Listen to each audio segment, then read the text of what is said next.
Salut les leaders, j'espère que vous allez bien. Bienvenue sur Crypto et Blockchain avec Théo. C'est un immense plaisir de vous recevoir sur la chaîne. Si vous êtes nouveau et que vous découvrez par cette vidéo sur la chaîne, ce sera un immense plaisir de vous avoir, de vous compter désormais dans l'audience de la chaîne.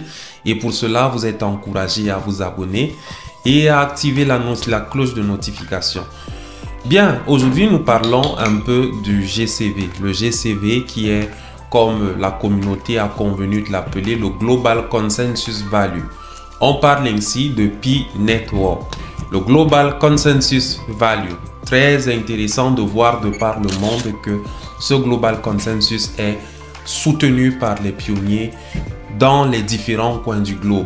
Et quand on parle du GCV, on fait référence à une valeur qui correspond à 314 159 $. C'est dire que un pi vaudra ou bien est soutenu pour la valeur de 314 159 $ par les membres de la communauté Pi Network. Ce serait très intéressant de voir que cela se concrétise, mais entre-temps, cette valeur est acceptée par les membres de la communauté et ça se concrétise dans cette période de Pi-Fest qui est en train d'avoir lieu et au courant duquel, de manière officielle, la Core Team a amorcé une période où elle encourage que les pionniers exercent ou opèrent dans le commerce local avec les Pi. Et cela se fait sans pour autant que la Core Team n'ait dit quoi que ce soit par rapport à la valeur de Pi, parce que fixer la valeur de Pi repose sur la communauté Pi Network. Donc il appartient à vous, à moi et à nous tous qui sommes des pionniers de l'écosystème de Pi de définir quelle est la valeur que nous voulons pour Pi. Et le processus est en cours actuellement et les pionniers de par le monde défendent cette valeur-là. Vous imaginez que si on a par exemple 50 millions de pionniers aujourd'hui qui soutiennent cette valeur et qui sont donc prêts à apporter dans l'écosystème autant de force, autant de valeur, autant d'utilitaires pour soutenir cette valeur qui est défendue par l'écosystème, on y arrivera, c'est une possibilité. Et j'ai lu quelques arguments, notamment un argument qu'a développé une personne sur Twitter qui m'a paru très pertinent par rapport au GCV tel qu'on le définit actuellement. On va lire en fait son post par rapport à ça et peut-être on va analyser ensemble. Ou peut-être vous allez, ça nous donnera l'occasion de réfléchir sur est-ce que ces arguments-là sont aussi pertinents que ça pour qu'on se mette dans la disposition de devoir se dire que oui, le GCV est possible tant que nous le défendons.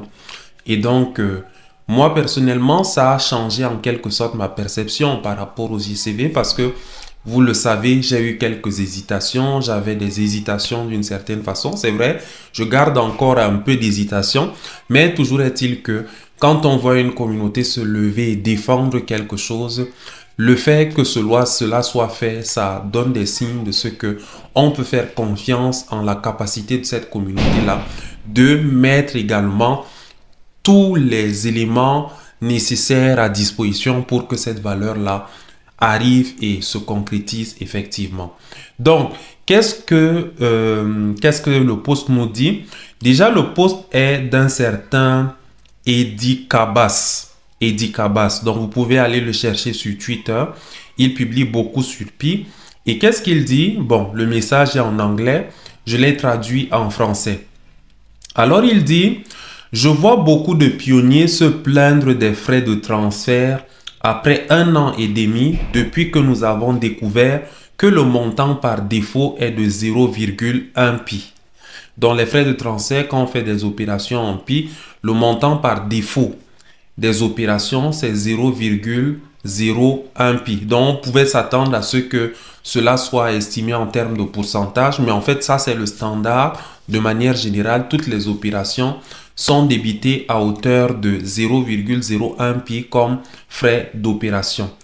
Maintenant, il dit: j'ai expliqué à beaucoup de pionniers j'ai expliqué à beaucoup de pionniers qui aimeraient dire à la Core Team de baisser le montant. Mais je leur ai mentionné la raison pour laquelle nous avons ce montant. C'est parce que chaque frais de transfert dans le mainnet ouvert ou même en ce moment va dans un pool où tous ces PI sont reversés à la communauté qui participe à toutes les récompenses qui incitent les pionniers.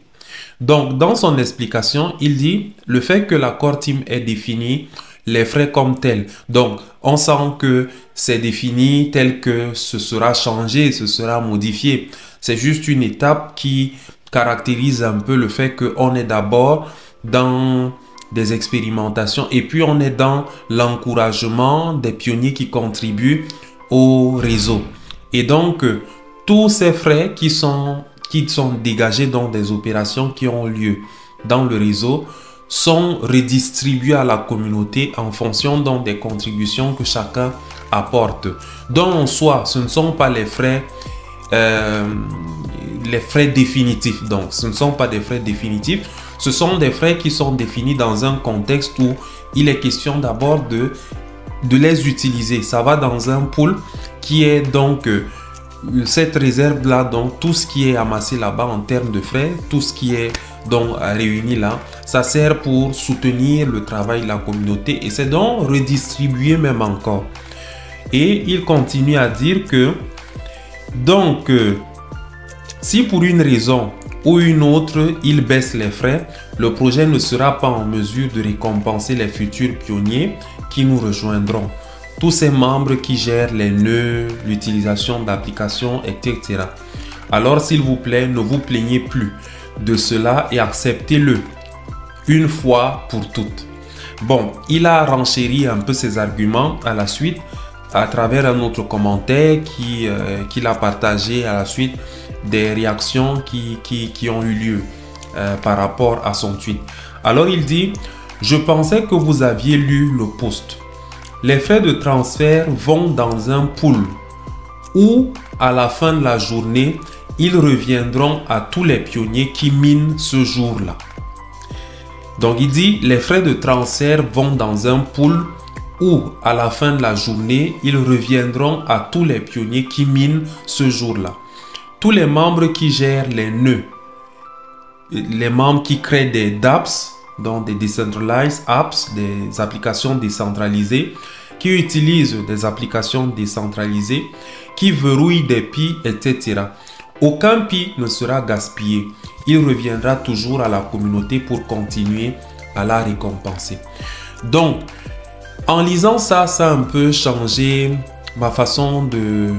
Parce que je mettais en avant les frais comme élément pour avoir une sorte de réserve par rapport au GCV. Parce que il peut être incompréhensible et d'ailleurs ça l'était. C'était d'ailleurs très incompréhensible pour moi de concevoir que on parle du GCV alors que les frais sont à un montant qui est vraiment lourd si on doit voir les standards des frais de manière générale. Parce que quand on parle des frais, parfois, généralement, sur le réseau, dans les blockchains, on parle en termes de 0,000, parfois quelques pourcents. On parle, le pourcentage est quand même très minime. Donc, et voir que sur un montant donné, de PI qui est transféré, par exemple, vous transférez juste un PI et on vous débite des frais de 0,001 et parfois vous transférez moins même de 0,01 et on vous débite des frais qui sont de 0,001. Donc vous comprenez que tu transfères moins mais on te débite des frais qui sont élevés par rapport à ce que tu as transféré. Donc autant de ces éléments là faisaient que pour moi je me disais que bon, concevoir le GCV dans un contexte comme celui-là, c'est quelque peu quand même, il manque de scientificité dedans. Donc, mais à la lecture donc de cet argument-ci, à la lecture de ce commentaire, de ce post-là, je me suis dit justement, ça s'explique. Et on peut avoir donc un GCV, oui, qui est consolidé par la communauté. Mais en même temps, on a cette mesure-là qui est prise pour, à l'avantage même de la communauté toujours, pour récompenser les différentes contributions qui sont faites sur le réseau. Et c'est logique. Et de par ce fait-là, et de par également le fait que concrètement beaucoup de pionniers sont enthousiastes quant à accepter la valeur du GCV. Je ne sais pas combien on peut compter les pionniers qui acceptent cette valeur-là. Je me suis dit et je me dis désormais que c'est quelque chose qui est possible. Il suffit simplement que la communauté soutienne ça. Donc, je le dis et je vais désormais également dans ce sens-là. Vous savez, le mois passé, j'avais fait une vente en Pi d'un powerbank et j'avais dit que chaque mois, j'aurais un article à proposer à vendre en Pi. Ce mois-ci, justement, je vais proposer un article. Peut-être je vais le faire demain. Et cette fois-ci, je vais faire cette vente au prix du GCV. C'est-à-dire, ce sera déduit en fonction de cette valeur du GCV. Ce sera peut-être un petit article, je ne sais pas, peut-être qu'il va valoir 0,0050 après la virgule, quelque chose comme ça. Mais en fait, ce sera la valeur du GCV. Et la vente va se faire en priorisant les personnes qui sont dans ma région, en priorisant ma localité, parce que les ventes s'opèrent parfois et sont encouragées au niveau local. Donc, je vais privilégier ma localité et j'espère que certaines personnes dans ma localité me suivent pour déjà adresser leurs demandes ou bien formuler leur commande par rapport à ce qui sera proposé. Mais avant vous allez découvrir l'article en question et voilà quoi. Donc, ce sera demain. Donc, entre-temps, soutien au GCV, donc je m'aligne désormais sur le GCV. C'est qu'importe, le GCV peut finalement arriver au mainnet ouvert. Si ça arrive, c'est bien. Bravo aux pionniers qui l'auront soutenu et qui auront fait en sorte que cela soit possible. Si ça n'arrive pas aussi, c'est pas grave. On aura appris de cette expérience et on va faire face à la réalité telle qu'elle va se présenter. Mais entre-temps, je m'aligne sur le GCV désormais. Donc, je ferai désormais les ventes mensuelles au prix du GCV. Donc, on est ensemble les leaders. Au plaisir de vous revoir la prochaine fois. Merci vraiment pour l'audience que vous accordez à la chaîne.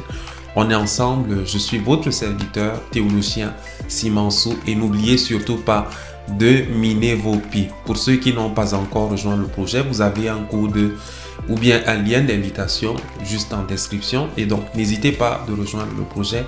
Il n'est pas tard. Donc, il n'est pas tard de rejoindre le projet. Vous pouvez venir tard et dépasser même ceux qui étaient là depuis des années. On est ensemble et que la santé et la bonne forme soient avec vous.